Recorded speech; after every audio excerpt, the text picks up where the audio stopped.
오늘 아쉽게도 이제 룻기의 마지막을 이제 보게 됩니다. 족보로 마무리하는 이제 룻기의 대단원의 마무리를 보게 되는데요.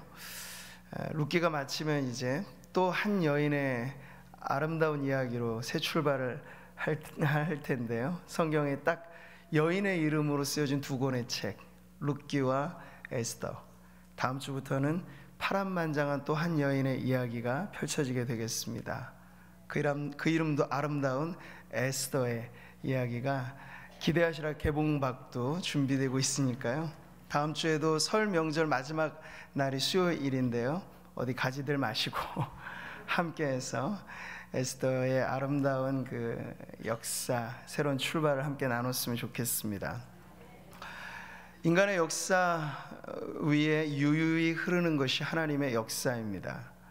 그러니까 우리는 사실 이 어거스틴이 말하는 두 도성의 이야기는 사실 이 세상의 역사가 아무리 그들 나름의 논리대로 펼쳐진다고 해도 중요한 건 하나님의 도성은 완성되고 그 하나님의 역사 역시 실패함 없이 이루어진다. 그리고 마지막 최후의 심판이라고 하는 인류의 역사가 마침을 찍는 그 자리에 이르러서 이 두 세계가 하나로 합쳐지게 될 것을 보여주는 거죠. 우리는 룻기를 통해서 보이지 않으나 살아계신 하나님, 보이지 않는 손길로 역사하시는 하나님의 행하심을 보았습니다. 그래서 룻기가 참 아름다운 말씀으로 우리에게 와닿는 것은 우리의 인생과 참 흡사하기 때문에 그래요. 늘 생생하게 하나님의 음성이 좌양좌우양우 이렇게 그때마다 가르쳐 주시면 얼마나 좋아요. 그런데 하나님의 섭리는 들리지 않게, 보이지 않게 우리의 인생이라고 하는 질곡의 세월을 함께 하시면서 그렇게 우리를 이끌어 가십니다. 그러니까 목자 되신 우리 하나님의 인도법을 말씀드렸죠. 카우보이식으로 막 때려 패면서 가지 않아요. 몰아가듯이 가지 않아요. 유유히 인도하죠. 조금 잘못된 길로 갈 것 같으면 툭툭툭 치면서 그 목자의 선한 지팡이로 다시 이끌어가고, 그렇게 나 혼자 걸어가는 길 같다고 느껴질 때도 하나님은 늘 함께 하시는 그 하나님의 행하심이 우리 인간의 역사 가운데 나타나는 것을 극적으로 보여주는 것이 룻기의 말씀입니다. 성경 이런 말씀을 우리가 주목해 보게 되는 거죠. 와서 하나님께서 행하신 것을 보라. 사람의 아들들에게 행하심이 어미하시도다. 하나님의 행하심, 공통분모로 저와 여러분 성도들의 모든 삶 속에 역사하시는 하나님의 행하심이 있다는 걸 룻기가 우리에게 가르쳐주는 핵심 메시지는 그것입니다. 기구한 운명의 여주인공들, 그 당시로 말하자면 누구에게도 주목받지 못하고 정말 변두리에 사는 인생들, 막장의 인생들이었는데 하나님 그들을 택하사 하나님의 나라의 위대한 주인공들로 바꿔놓으셨다고 하는 건 이 룻기가 절대 희망의 하나님을 우리들에게 가르쳐준다고 할 수 있겠습니다. 자, 인간의 역사는 그 종착역이 한결같죠. 무덤을 향하는 역사입니다. 누구도 거길 벗어날 수 없어요. 시황제같이 절대 권력자도 죽음에선 자유로울 수 없었어요. 불로초는 없고 사망에서 우리를 건져낼 수 있는 그러한 발달된 문명은 앞으로도 없을 것입니다. 연장은 시킬 수 있겠지만요, 그 연장의 끝은 결국은 사망이라고 하는 무덤의 종착역입니다. 자, 그런데 하나님의 역사는 어떤가요? 이 무덤에서부터 새로운 생명의 역사를 일으키셨죠. 이게 복음의 능력입니다. 그가 여기 계시지 않고, 예수님의 부활의 현장을 보세요. 그가 여기 계시지 않고, 무덤을 말하는 것이죠. 그가 말씀하신 대로 살아나셨느니라. 와서 그가 누우셨던 곳을 보라. 부활에 관한 가장 확실한 증거는 빈 무덤이에요. 예수님의 무덤이 없다는 거예요. 지금도 그 빈 무덤, 사망을 이긴 승리.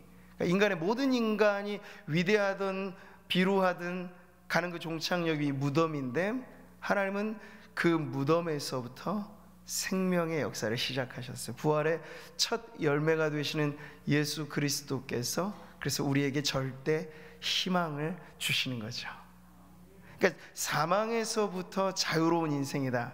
겁낼 것이 없는 것입니다. 질병이 왜 우리에게 두려운가요? 질병의 심화가 죽음으로 우리를 이끌어갈 것을 알기 때문에.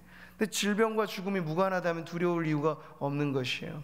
근데 우리는 그 끝자락에 있는 무덤의 사망의 권세로부터 자유케 되어지는 영생의 축복을 이미 누리고 산다면 그 사망으로 우리를 이끌어가는 모든 두려움, 공포, 질병, 고통, 그 모든 것에서부터 이미 우리는 승리한 삶을 살고 있음을 확신합니다.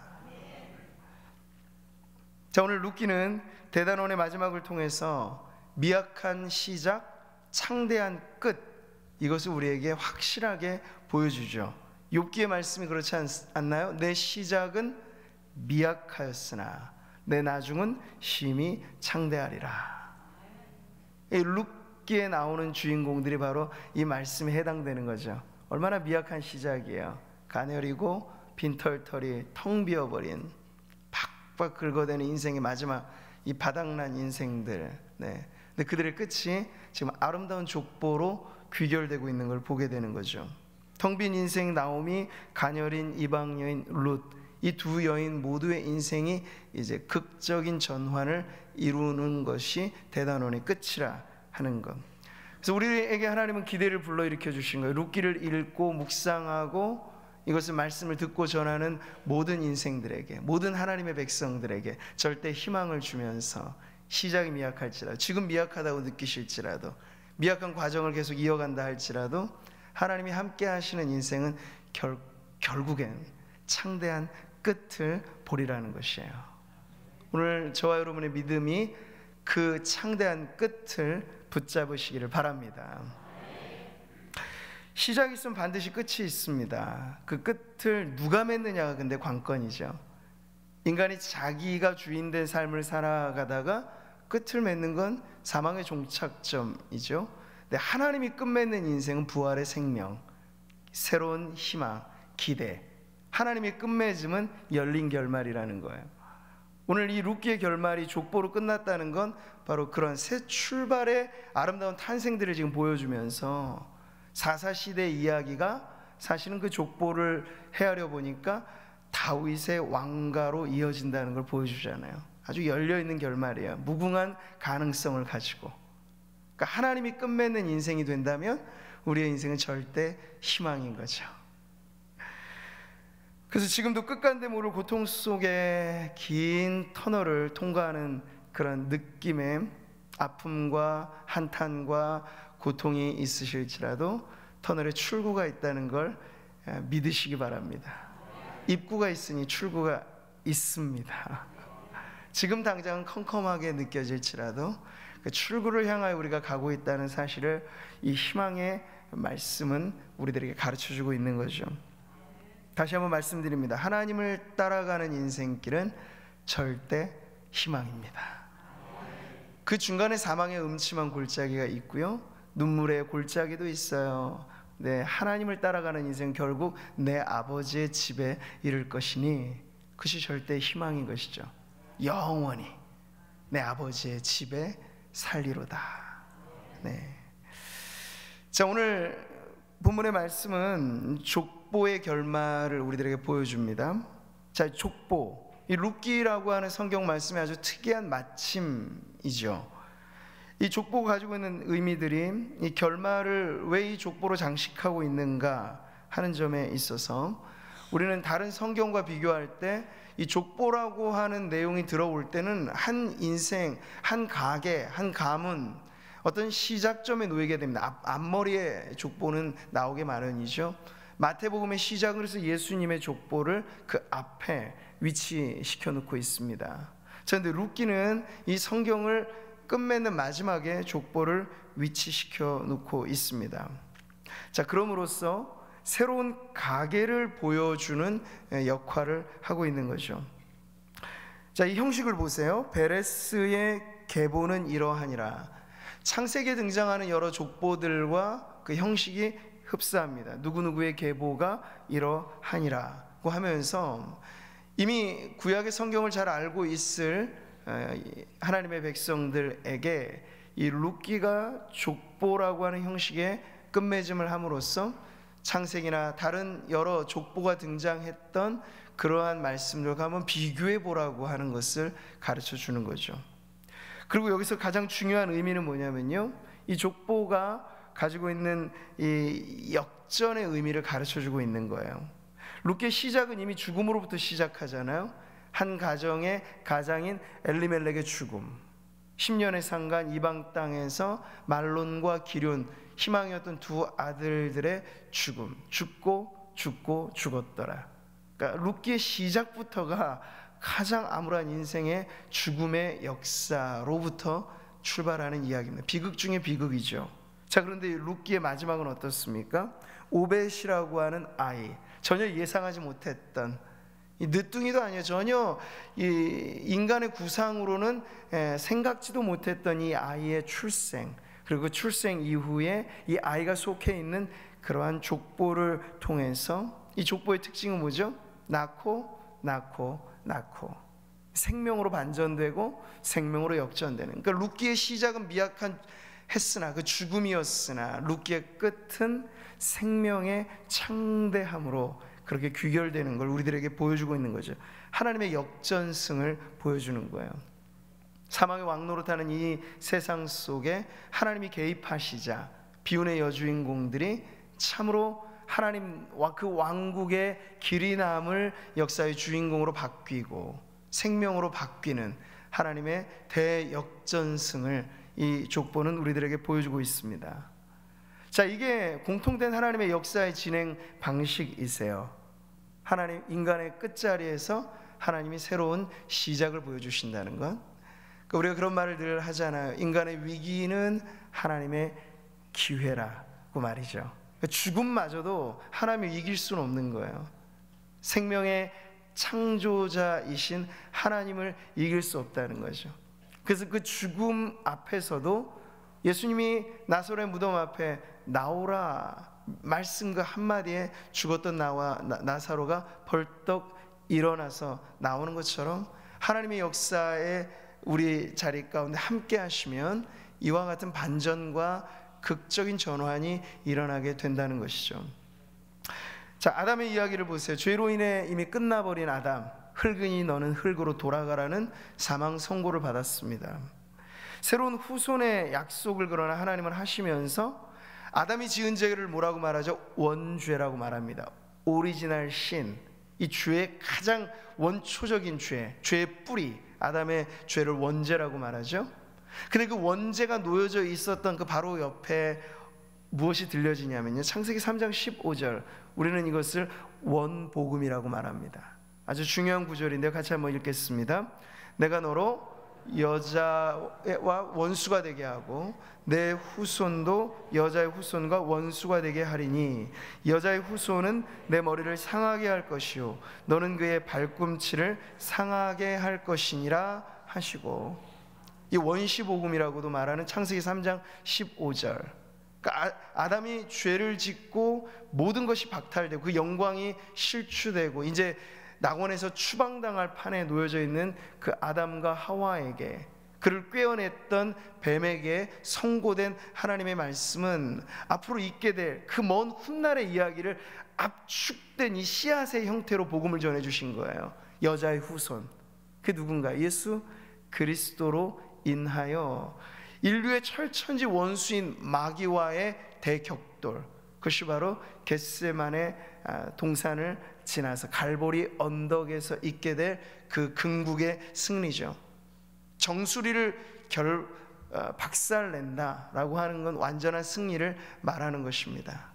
비록 뱀이 뒤꿈치를 상하게 할 것이나 십자가의 일시적인 죽음이 있겠으나 빈 무덤의 승리를 통하여 사망을 이기고 마귀를 이기고 죄를 이기는 그 궁극의 승리를 여자의 후손으로부터 하나님께서 이루실 것이라고 하는 약속을, 그 범죄의 씨앗이 뿌려졌던 아담의 원죄의 그 상황 속에 하나님께서 말씀하신 거예요. 이뿐 아닙니다. 범죄한 아담의 그 수치를 느끼고 그것을 가리기 위한 임시 방편으로 뭘 만들죠? 무화과 나뭇잎을 엮어서 치마를 만듭니다. 바람 불면 날아갈 것, 햇볕 쬐면 말라버릴 것. 인간의 임시방편을 말하죠. 그러니까 죄로 인하여 어두워진 인간은 그 지혜가 이제 이름이 명명하면 그 이름이 되었던 아담의 지혜가 잃어버려지고 나니까 이렇게 어처구니 없는 행동을 하는 거예요. 임시방편이 답인 줄 알고 인간의 선행과 공로와 종교와 철학과 문명과 과학과 그 모든 것들이 다 무화과 나뭇잎과 다르지 않아요. 죽음 앞에 속수무책인. 엮어내 보세요. 인간을 구원해내지 못할 것이죠. 근데 하나님은 그렇게 가엾게 전락해버린, 지혜를 잃어버려서 답 아닌 오답이 정답인 것처럼 헛되이 살아가는 이 아담에게 하나님께서 또 하나 지어주신 게 있어요. 그게 바로 가죽 옷이죠. 창세기 3장 21절. 이 낙원에서 추방당하기 이전에 하나님께서 아담과 하와에게 손수 지어주신 옷 보세요. 여호와 하나님이 아담과 그의 아내를 위하여 가죽 옷을 지어 입히시니라. 자, 이 모든 대비는 뭘까요? 아담의 노력과 하나님의 역사, 인간의 역사와 하나님의 역사의 차이를 보여주는 거예요. 끝과 시작, 불완전함과 완전함. 여기서도 하나님은 하나의 사건의 모형을 보여주신 거죠. 가죽 옷이 지어졌다는 건 이름 모를, 우리는 알지 못하지만 한 짐승의 죽음이 있었다는 거예요. 그러니까 하나님은 원복음으로서 창세기 3장 15절의 말씀을 주신 것과 함께 사건의 모형을 미리 보여주신 거예요. 하나님의 어린 양 되신, 우리의 죄 때문에 대신 죽임당하실 하나님의 어린 양을 미리 보여주신 거죠. 그러니까 아담이 가죽 옷을 지어서 하나님이 입혀주셨다는 그 사건조차도 하나님께서 앞으로 있게 될 대속적인 죽음을 미리 보여주신 사건이라고 할 수 있습니다. 자, 이 모든 것이 인간의 끝과 하나님의 시작의 극적인 대비를 보여주고 있는 거죠.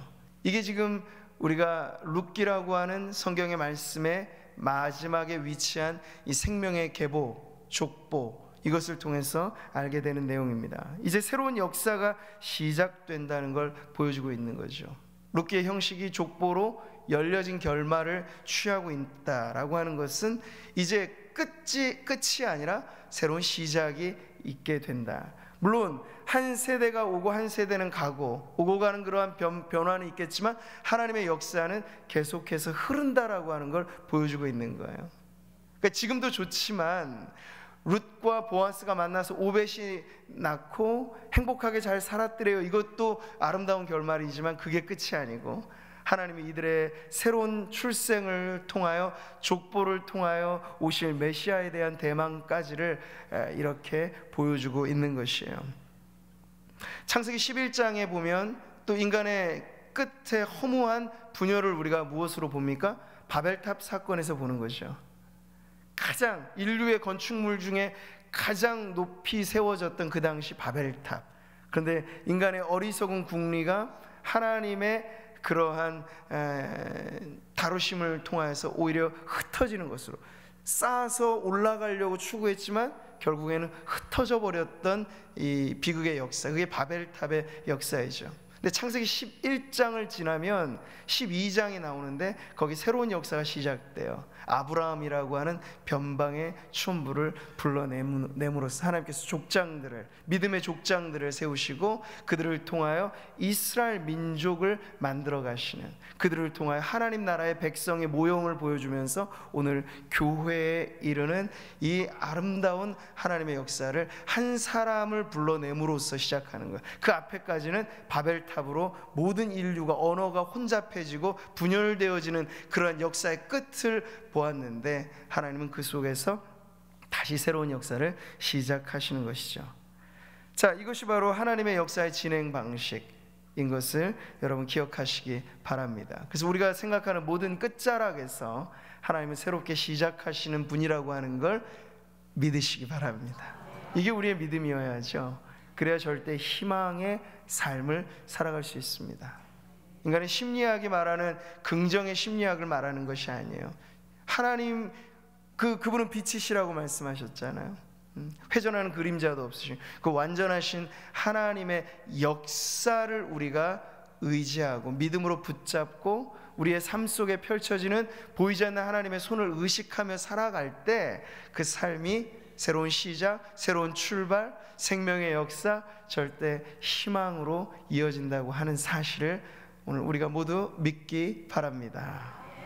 자, 베레스의 계보를 여러분 보세요. 누군가 말했습니다. 역사는 반복된다. 한 번은 비극으로, 한 번은 희극으로. 또 어떤 작가는 이렇게 말하더군요. 과거는 그대로 반복되지 않을지라도 분명 그 운율은 반복된다. 유사한 듯 비슷한 그런 역사가 사실 한 개인에게 있어서나 한 민족에게 있어서나 반복되어지는 것을 우리는 흔히 보게 되죠. 베레스의 이 계보를 통해서 우리가 베레스라고 하는 인물을 관심 있게 보게 되는데, 창세기 38장에 나오는 아이의 이름이죠. 근데 그 아이의 출생에 담긴 비하인드 스토리를 성경 우리에게 아주 적나라하게 드러내 줍니다. 한 가정으로 말하자면 아주 치부죠. 막장도 그렇게 막장일 수 없는 드라마가 펼쳐지는 거예요. 유다라고 하는 사람과 그의 며느리 다말이라고 하는 여인의 부적절한 관계로 인하여 잉태되고 출생된 아이, 그게 바로 베레스였습니다.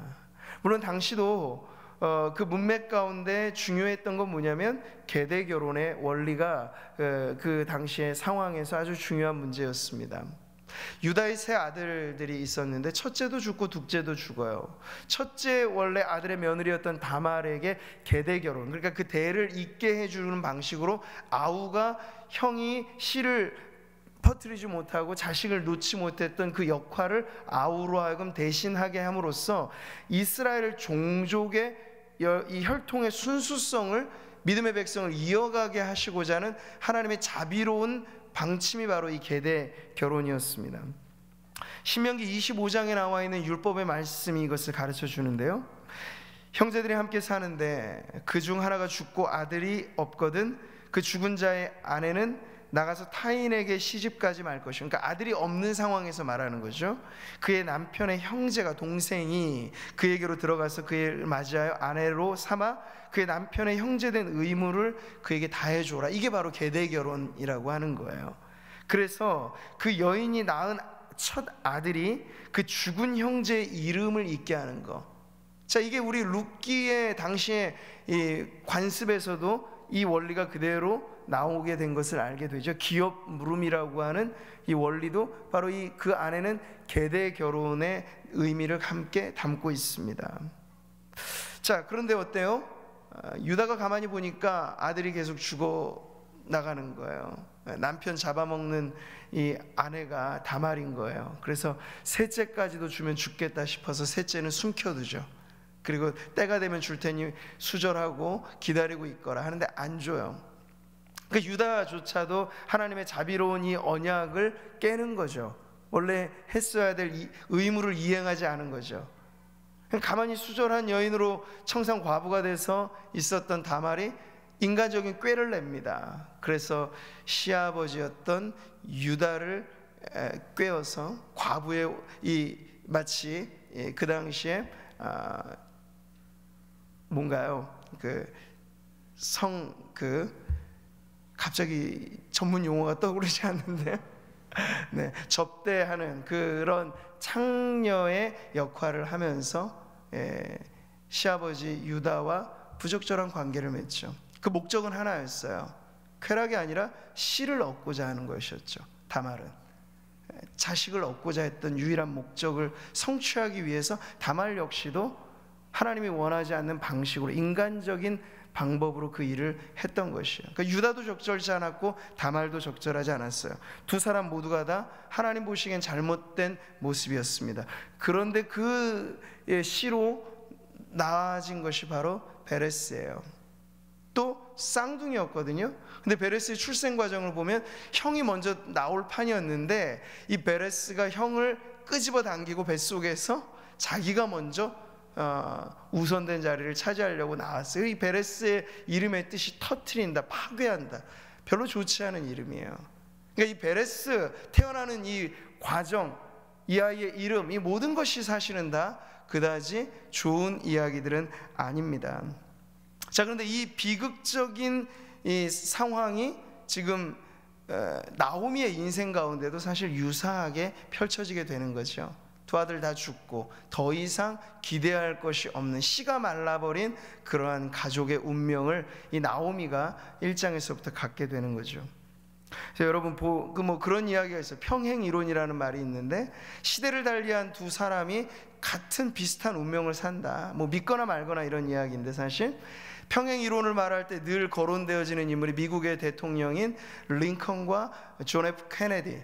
100년의 역사의 간격이 있는데, 이 사람의 정치, 가족사, 부통령, 이름, 글자 수, 죽는, 암살된 방법, 너무나 많은 게 100년의 역사를 지나서 링컨이 살아갔던 인생이 존 F 케네디가 그대로 살아가는 것을 사람들이 보면서 이 두 사람 사이에 평행 이론이 있다, 이렇게 말을 하더군요. 역시 믿거나 말거나죠. 틀린 이야기는 더 많아요. 사실 유사점을 이렇게 맞추려고 하다 보니까 이것도 맞고 저것도 맞다고 하지만 틀린 이야기는 더 많죠.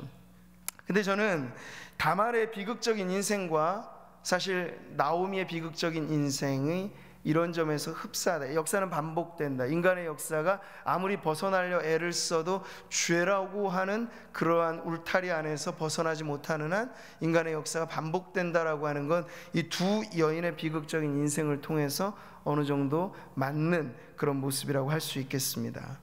자, 그런데 루키가 이 베레스의 계보를 우리들에게 소개시켜 주는 건 뭘까요? 베레스가 그런 아이고 그 관계 속에서 태어나는 이 과정이 모두가 다 좋지 못한 역사로 끝났다면 이 족보를 우리들에게 소개시켜 줄 이유가 없겠죠.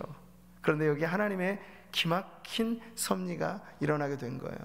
예수님의 족보만 하더라도 거기에 거론되는 여인들은 하나같이 다 비극의 주인공들이에요. 그런데 예수 그리스도께서는 바로 그러한 계보를 타고 이 땅에 오셨다는 거죠. 이 또한 뭘 보여주나요? 인간의 절망과 하나님의 희망이 얼마나 대비가 되는지, 그리고 그 하나님의 희망은 언제나 진공 상태에서 나타나는 게 아니라 이 죄로 얼룩진 인간의 역사를 뚫고 우리 가운데 임하신다 하는 원리를 보여주고 있는 거죠. 이게 하나님의 은혜의 역사입니다. 우리는 죄를 저지르지만 하나님은 아담이 지은 죄 가운데 복음을 말씀하셨고, 아담의 무화과 나뭇잎의 그 엉터리 같은 방법을 벗기고 가죽 옷을 지어주시는, 그러니까 하나님이 아담 이래로 모든 인류의 역사를 통해서 인간의 잘못과 인간의 죄와 인간의 이 모든 문제들의 어떻게 해결자로 역사하시는가 하는 것을 보여주고 있습니다. 하나님의 은혜가 임할 때 비극이 희극이 되고, 하나님의 은혜가 임할 때 절망이 희망이 되는 그런 변화를 보여주는 것이죠. 종결된 지점에서 새로운 시작이 바로 베레스를 통해서, 오벳을 통해서. 베레스가 없었다면 유다의 가문은 끝나버렸을 것이에요. 그러니까 그 과정이야 적절하지 않았지만, 야곱도 마찬가지잖아요. 축복을 얻으려고 얼마나 인간적인 노력을 했습니까? 그것 자체를 성경은 두둔하지 않습니다. 그것 자체는 오점이고 죄이고 연약함이죠. 그런데 하나님은 그러한 야곱조차도 이스라엘로 만들어 가시는 하나님이신 것, 끈질긴 하나님의 사랑과 열심이 인간의 죄를 이기는 승리를 이렇게 기막히게 보여주는 거죠. 그러니까 베레스도 영원히 멸망당할 수밖에 없는 한 가문의 새로운 출발을 상징하는 인물이었던 것처럼 오벳도 마찬가지예요. 나오미와 룻과 엘리멜렉, 그 모든 가문이 끝나버릴 인생의 새로운 출발점을 보여주는 바로 그 인물로 베레스와 오벳이 함께 의미를 갖고 있는 거죠. 유다와 다말의 관계이든 보아스와 룻의 이야기든 모두 공통된 점은 창세기 38장의 이야기나 룻기나 하나님이 전면에 나타나지 않으신다는 거야.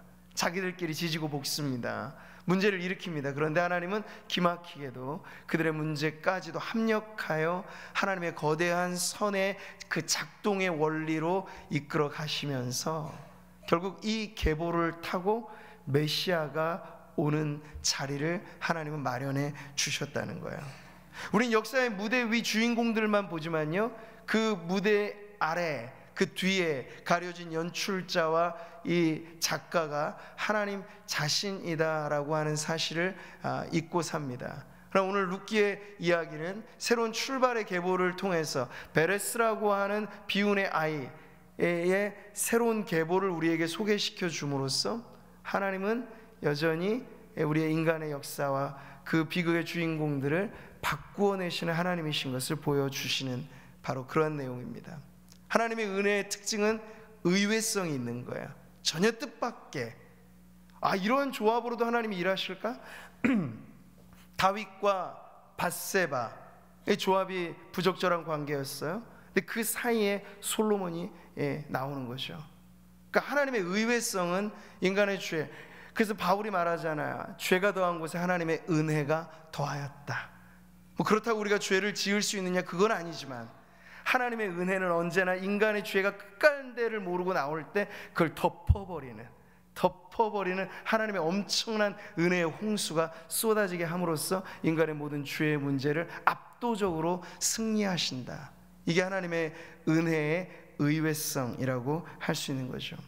예측하지 못하는 타이밍이 그렇습니다. 때가 참에 그 아들이 이 땅 가운데 오셨는데 누구도 예측하지 못했어요. 누구도 점치지 못했어요. 근데 하나님은 뜻밖의 시간에, 뜻밖의 여인을 통하여, 뜻밖의 장소에서 예수 그리스도가 이 땅의 구원자로 나게 하신 것이죠. 자, 이 의외성의 이 은혜를 우리가 생각할 때 우리의 삶은 사실 모든 것이 하나님의 기회라고 말할 수 있는 거죠. 그러니까 하나님이 사용하지 못할 인간은 없고 하나님이 일하시지 못할 형편은 없어요. 네. 사르밧 과부의 이야기도 그렇잖아요. 한 끼 먹으면 죽어버릴 이 마지막 소량의 가루 한 움큼, 그거 달라고 하는 엘리야 선지자, 얄궂게도. 그런데 하나님은 그 마지막 먹거리 선지자한테 바칠 때 통의 가루가 떨어지지 않는 기적을 일으켜 주셨습니다. 그러니까 마지막 소량의, 우리의 인생에 가지고 있는 마지막 가능성, 이것 빼고는 나 이제 더 이상 없다. 두 손 두 발 들 그 마지막 자리에서도 하나님의 은혜가 임하면 언제나 우리의 인생은 언제 그랬냐는 듯이 새로운 국면으로 접어들 수 있다는 거죠. 의외의 은혜를 언제나 여러분이 열린 믿음을 가지고 기대하시기 바랍니다. 하나님 역사하시지 못할 순간은 없고 하나님이 바꾸지 못할 인생도 없다는 사실이 바로 그것입니다. 자, 마지막 대목에서 우리는 이 족보로 마무리하는 룻기, 이 저자가 어떠한 의도를 갖고 있는지를 파악해 볼 수 있습니다. 베레스란 인물로부터 출발한 것 보세요. 이건 하나의 의미가 담겨져 있습니다. 성문에서의 담판을 통해서 성문에 모였던 장로들과 뭇 증인들이 합창을 하죠. 무슨 합창입니까? 보아스에게 있어서 축복을 합창하는데 거기에 누가 나오나요? 룻기 4장 12절을 보세요. 여호와께서 이 젊은 여자로 말미암아 내게 상속자를 주사, 같이 읽겠습니다. 내 집이 다말이 유다에게 낳아준 베레스의 집과 같게 하시기를 원하노라. 이 성문에서 울려 퍼진 축복의 함성을 이제 실현시켜 준다라고 하는 걸 바로 베레스로부터 시작된 계보를 통해서 하나님 확증해 주신 거야. 또 하나는 보아스라고 하는 인물에 대해서도 축복의 메아리가 울려 퍼졌었죠. 4장 11절 말씀 같이 읽겠습니다. 내가 에브라스에서 유력하고 베들레헴에서 유명하게 하시기를 원하며. 이스라엘 백성들은 족보를 할 때 그 수의 상징성을 중요하게 생각하는 민족이거든요. 이 수의 상징성, 7이라고 하는 수, 10이라고 하는 수, 3이라고 하는 수, 이건 다 완전수를 의미합니다. 충만한 어떤 명예를 상징하는 수이죠. 근데 베레스로부터 출발한 계보이기 때문에 수를 헤아려 보니까 보아스는 7번째 인물로 위치하게 된 거예요. 그러니까 보아스에게 그 명예를 가져다 주는 거죠. 룻기의 저자가, 자, 원래대로 하자면 사실 베레스의 아버지인 유다로부터 출발하는 족보가 더 그럴싸해요. 유다가 더 입지적인 인물이고 더 잘 알려진 족장이죠. 그런데 하필이면 왜 베레스, 그 부적절한 관계로 태어난 이 아들로부터 새로운 이 족보를 소개해 주냐면, 베레스로부터 시작할 때 7번째 보아스가 위치하게 되고, 10번째 이 충분한 수라고 말하는 그 명예로운 자리에 다윗이 위치하게 되기 때문이에요. 이 족보가 아주 그러한 전략적인 의도를 갖고 작성된 족보라고 할 수 있는 것이죠. 그래서 하나님께서 그 함성을 통하여 보아스에게 기업물을 자로서의 의무와 그 충실하게 하나님의 인애를 대변해 주는 역할을 해 주었던 보아스를 어느 정도 높여 주시는가를 바로 이 마지막 족보는 이 보아스의 7번째 위치를 통해서 가르쳐 주고 있는 것이죠. 그리고 이 족보의 마지막은 누구로 끝나나요? 다윗으로 끝납니다. 룻기의 이야기는 사사시대를 배경으로 하고 있습니다. 근데 이 룻기가 쓰여진 당시는 아마 다윗 왕 때 쓰여진 것을 우리가 추정해 볼 수 있죠. 이 결말이 그러하기 때문에. 그래서 이것이 가지고 있는 의미는 이 어두운 사사시대였지만 그 끝은 창대한 다윗 왕대로 마무리되는 이 족보를 우리들에게 보여주고 있는 거예요. 이 완전한 계보. 그래서 제가 오늘 마지막 설교의 제목을 회복과 부흥의 물결이라고 정한 것도 바로 그러한 의미가 담겨져 있습니다. 베레스의 계보는 어두웠던 사사시대에 위대한 왕정국가를 바라보게 하는 결말을 취하고 있어요. 그래서 과도기적인 상황을 이 족보를 통해서 이어주고 있는 거죠. 물론 당시는 아직까지는 사사시대입니다. 이 아주 작은 한 편에서 아름다운 사랑 이야기가 있었지만 전반적인 분위기는 어두운 거예요. 소수의 그리스도인이 살아가는 이 세상의 형편과 흡사하죠. 세상의 경제는 어둡고 사회는 죄악된 매스컴을 통해서 나오는 이야기들은 다 배드뉴스로만 가득한 세상을 우리가 살아요. 그 속에 우리는 룻기의 아름다운 사랑 이야기를 계속 짜내어가는, 만들어내는 하나님의 백성들일 수 있어요. 우리를 두르고 있는 시대 자체는 여전히 어두워요. 그러나 절망하지 말라는 거예요. 이 족보가 우리들에게 보여주는 건 아직 위대한 결말은 오지 않았다, 희망을 잃지 말라는 걸 가르쳐주고 있는 거죠. 회복과 부흥의 이 물결에 이르는 강줄기를 보여주는 거죠. 옹달샘에서 작게 솟아난 그 물줄기가 발원하여서 보세요, 흐르고 흐르면 금오산의 대해폭포인가요? 대폭포 맞죠? 대은이 아니고 대폭포. 거기서 나오는 물줄기가 흐르고 흐른다고 생각해 보세요. 낙동강으로 흐르고 또 바다로 흐르게 되는, 마치 그렇게 하나님의 은혜의 강줄기는 이 후미진 작은 이야기인 것 같지만 이것을 통해서 위대한 역사로 창대하게 이어간다는 걸 보여주고 있죠. 자, 그래서 이 마지막 결말은 사사시대를 기준하였을 때는 앞으로 있게 될 위대한 미래를 대망하게 하는 그런 효과를 갖고 있는 것이고, 다윗 시대로 말하자면 이 다윗의 위대한 왕가가 사실 그 출발은 아주 미약한 가녀린 여인들의 이야기로부터 짜여진 날줄과 시줄로 엮여진 그러한 옷이었다는 걸 보여주고 있는 거예요. 로버트 브라우닝이라고 하는 목회자 겸 시인은 이렇게 노래하였습니다. 인생의 첫 부분은 인생의 마지막을 위해 지어진 것, 가장 좋은 그 부분은 아직 오지 않았네. 우리의 때는 하나님의 손에 달려 있다네. 아름다운 시이죠? 아직 가장 좋은 부분은 오지 않았다. 지금이 너무 좋아도. 룻 같으면 그랬을 거예요. 보아스 만나서 오벳을 낳아 행복하게 살았더래요. 그 좋은 이야기지만 아직 위대한 결말은 오지 않았어요. 다윗이 장차 올 것이니. 근데 다윗으로도 아직 위대한 결말은 오지 않았어요. 예수 그리스도가 오실 것이니. 그러니까 우리의 삶 지금이 아무리 좋아도 아직 위대한 결말은 오지 않았다라고 하는 절대 희망의 관점에서 보면 지금 우리를 두르고 있는 이 시대가 사사시대를 방불케 할 만한 암흑이요 어둠이요 어느 하나에서도 희망의 소식을 듣지 못한다 할지라도 상관없어요.